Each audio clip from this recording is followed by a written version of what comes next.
In this video, let us discuss about few important problems related to vector analysis. Now the first one, as you can see, here I have established the relationship between dot and cross product. Now the basic relation between dot and cross product is like this: a cross b whole square, that is equal to mod a square into mod b square minus a dot b whole square. Now simply we are considering the proof in this way, that mod a square can be written as a dot a, mod b square can also be written as b dot b, but simply we also know a dot a is a vector square, b dot b, where b is also a vector, that will be equivalent to b vector square. Now using this definition on a cross b whole square, we can write a cross b dot a cross b, that can be rewritten as what? Mod of a cross b whole square. That means we are using this definition. Now remember the definition of a cross b: mod a mod b sine theta into n cap. Now n cap is what? N cap is the unit normal vector. Obviously it is usually drawn in the outward direction, but here it is not required in which direction we are drawing it. Simply remember n is the unit normal vector. So whenever you are taking mod over n, that will be equal to 1. So that's why you can see, whenever we are considering a cross b, mod of a cross b square, that will be equivalent to mod a square mod b square into sine square theta, that is mod n cap square, that is equal to 1. That's why it is not required here. Now mod a square mod b square, first two terms remain same. Sine square theta can be written as 1 minus cos square theta. Again we can write mod a square into mod b square multiplied by 1. Then we have mod a square mod b square cos square theta. But again remember the definition of a dot b, that is mod a mod b cos theta, and hence you can say mod a square mod b square cos square theta should be equal to a dot b whole square, and hence you can write a cross b whole square plus a dot b whole square, that is equal to mod a square mod b square. This relation is very important. In several examples you will find the application of this property, and also the proof is very important. Now moving on to the next problem. Here you can see we have to prove box product or triple product, scalar triple product of three distinct vectors, namely a cross b cross c and c cross a, that is equal to box abc square. Now simply you can consider this one as p vector, this one as q vector or r vector, or better to take alpha beta gamma.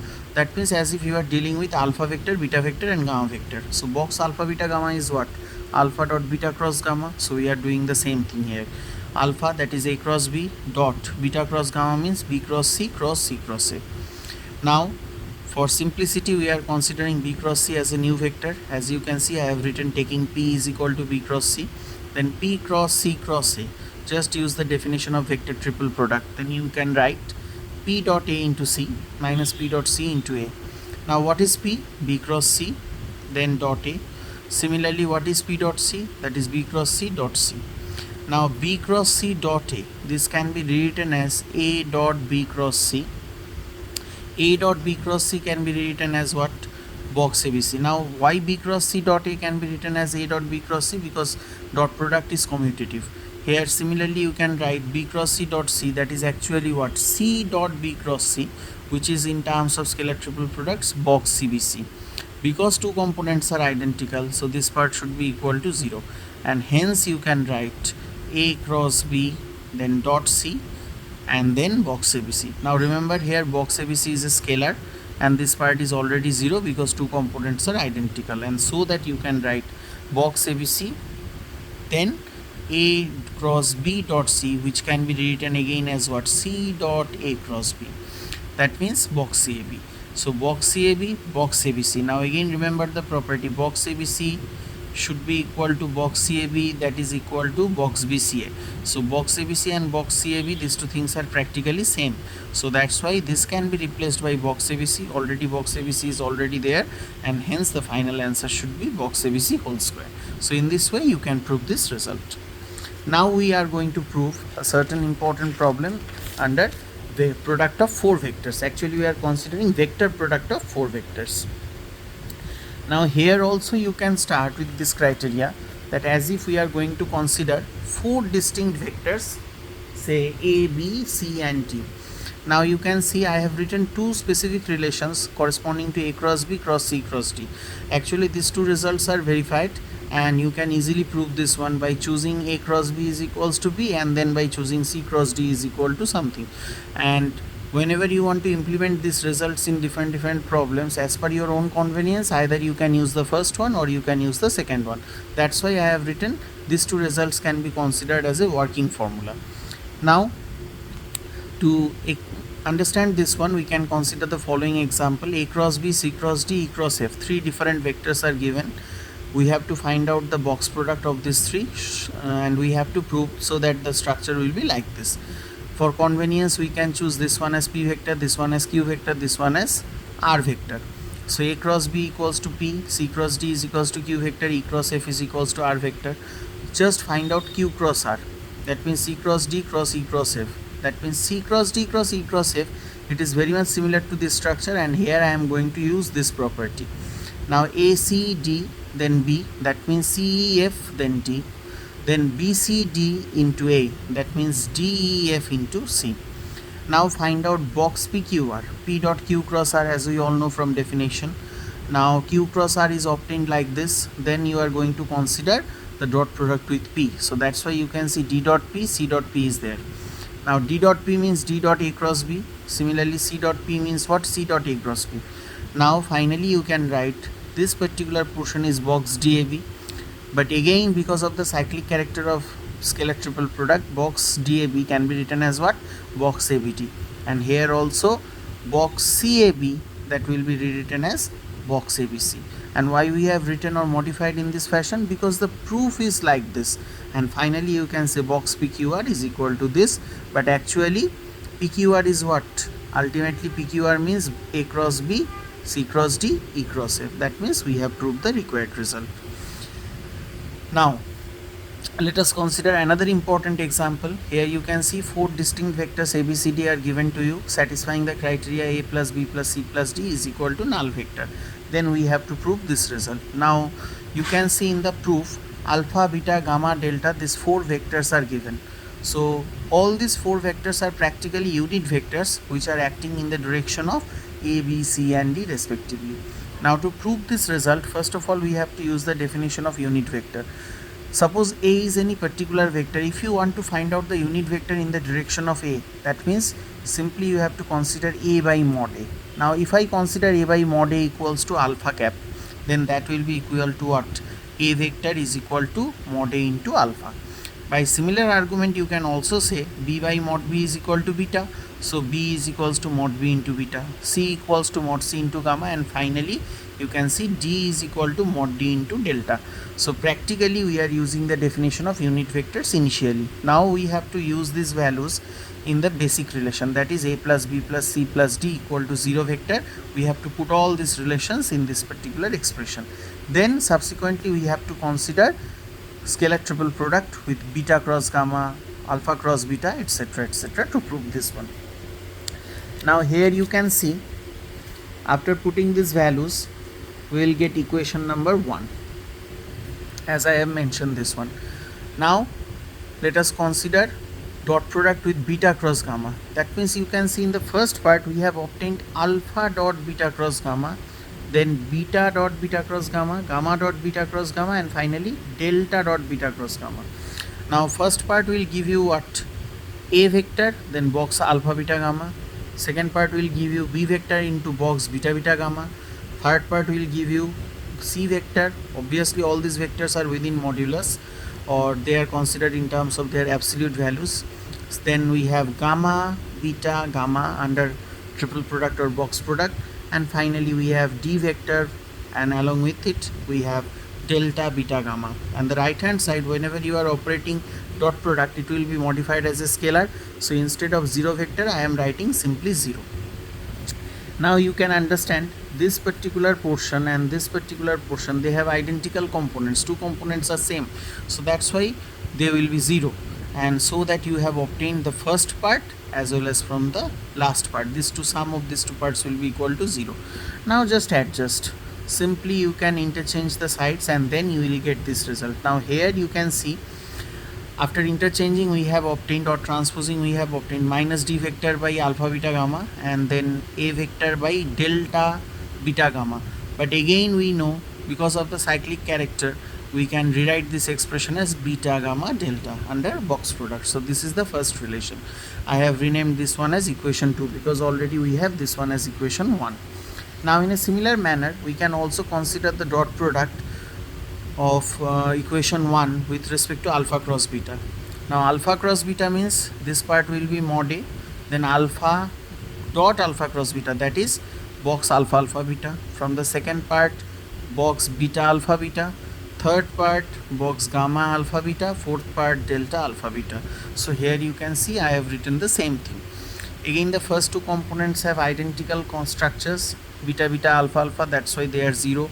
Then the last two components will survive. Accordingly you can adjust them. C vector into something, that will be mod D vector into something with a negative sign. Just adjust as per requirement, then you will get the next part. This is say equation number 3. In a similar manner you can also consider the dot product of both sides of 1, that is the first relation, with gamma cross delta. Now here also using the same concept you will see two components will survive and the last two components will be 0, and from there on again after adjusting and using the cyclic property of the scalar triple product or box product you will get equation 4. Now if you observe equation 2, 3 and 4, then just using the structures you can arrange them or make certain relationship between them by like this type of expressions. So mod A by this, minus of mod B by this, mod C by this, minus of mod D by this. And if you observe the proof of this problem, you will get the same thing. That means you have obtained the final result. So this is the proof of this result. This one is also a very important problem. So please check this one carefully. Now we are discussing a problem which is little bit different. Here we are not considering the concept of scalar triple product or even vector triple product. Rather we are interested in an inequality. In terms of vectors where A, B, C are certain unit vectors, we have to prove this inequality. Unit vectors means mod A, mod B, mod C, all of them should be equal to 1. Now let us start with this expression, mod of A minus B square, mod of B minus C square, mod of C minus A square. Now this part can be written as, we know mod A square is A dot A, so that's why A minus B dot A minus B. Similarly the second one will be B minus C dot B minus C. Third one will be C minus A dot C minus A. Now simply use the concept of dot product. A dot A is A square, mod A square. B dot B is mod B square. But if we consider the structure B dot A and A dot B, because dot product is commutative, so we can write it will be equivalent to minus 2 into A dot B. In a similar fashion you can get mod B square plus mod C square minus 2 into B dot C from the second expression, and also from the third expression similar structure can be obtained. Now mod A, mod B, mod C, all of them are identical, and hence you can say 1 plus 1 plus 1 plus 1 plus 1 plus 1, that means 6 times you have added 1, so that's why you have obtained 6, minus if you take 2 common, A dot B, B dot C, C dot A, that's why we have obtained this relation. And also the nature of the dot product, that is commutative nature, I have mentioned this one here as A dot B, B dot A, etc, etc. You can also write this like this. Now again we know, because all of them are unit vectors, so mod of A plus B plus C square must be greater or equal 0. So again we can use the concept of mod alpha square, that can be written as alpha dot alpha. So box A plus B plus C dot A plus B plus C must be greater or equal 0. Now forget about everything, just treat this one as you are considering algebraically A plus B plus C whole square.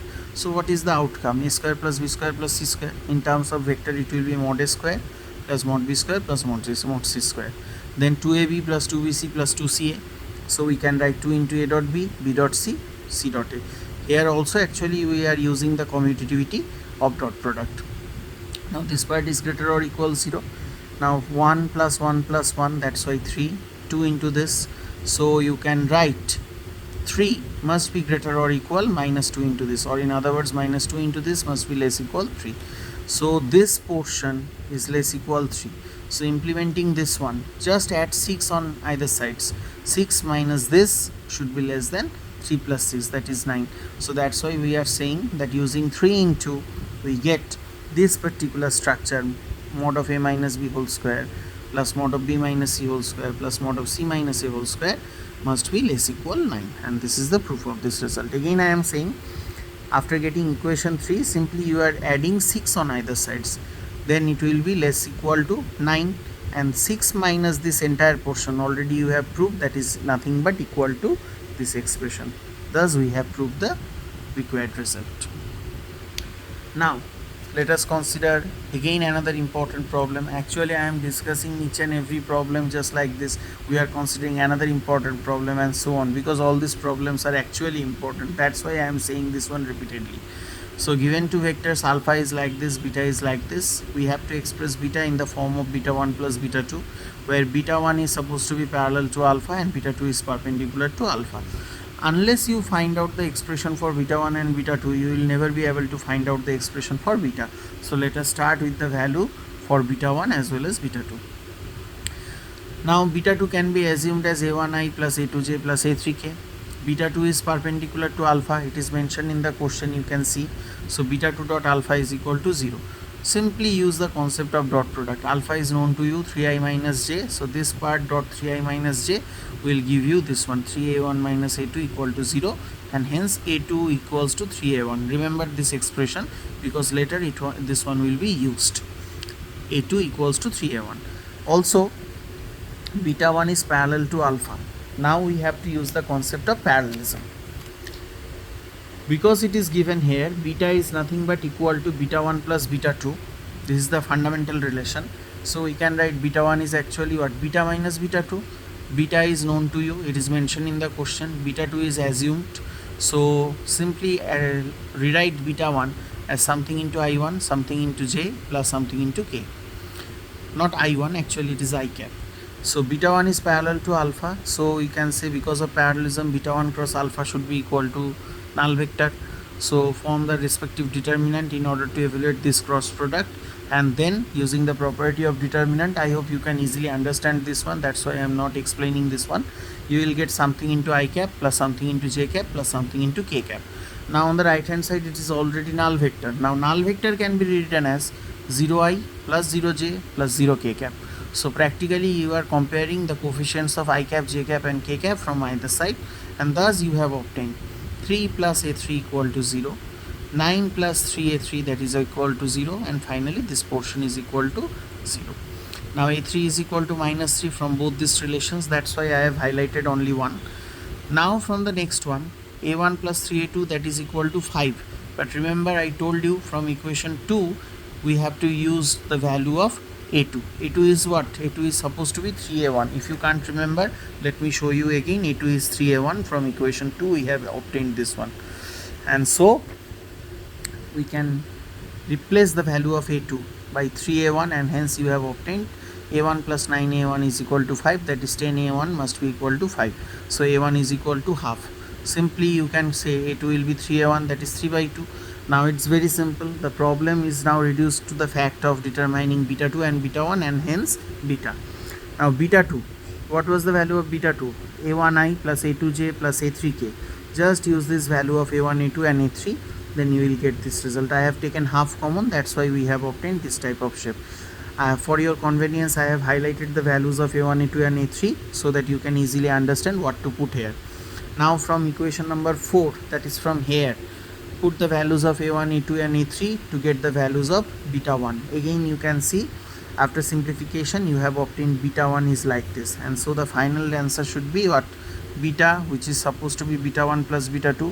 Whatever you have obtained this as these two expressions, simply add them. After simplification your final answer is like this, 2i plus j minus 3k.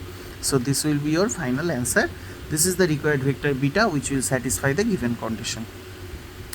And last, in today's video I am going to consider a very important short question. Theta is the angle between two unit vectors e1 cap and e2 cap.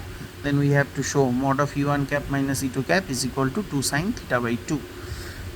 Now mod of e1 cap, mod of e2 cap, both of them should be equal to 1. Use the definition of dot product. e1 cap dot e2 cap can be written as e1 mod of e1 cap into mod of e2 cap into cos theta. But because these two are nothing but 1 equal to 1, so 1 into cos theta, that is equal to what? Cos theta. Now mod of e1 minus e2 cap whole square can be written as what? Mod of e1 cap minus e2 cap dot e1 cap minus e2 cap. Again remember the property mod a square is what? A dot a. This part can be written as what? mod a square plus mod b square minus 2ab cos theta. So here mod a square means mod of e1 square, mod b square means mod of e2 square, minus 2ab means 2 into e1 cap e2 cap mod of e1 cap e2 cap, and then cos theta. But mod of e1 cap and mod of e2 cap is already 1, so that's why it will be reduced to minus 2 cos theta. But again remember, mod of e1 and mod of e2 both of them are equal to 1, so 1 plus 1 2, so the result is what, 2 minus 2 cos theta. Take 2 common, then 2 into 1 minus cos theta will be there. So from here you will get 4 sine square theta by 2, and that's it. Just simply take the positive square root, then you will get the desired proof. Mod of e1 cap minus e2 cap, that is equal to 2 sine theta by 2. All these problems are extremely important, so please go through this video very carefully. I hope you don't have any doubts regarding this problem, but still if you have any question or any other question from anywhere, then please ask me, then I will try to solve it. And thanks for watching.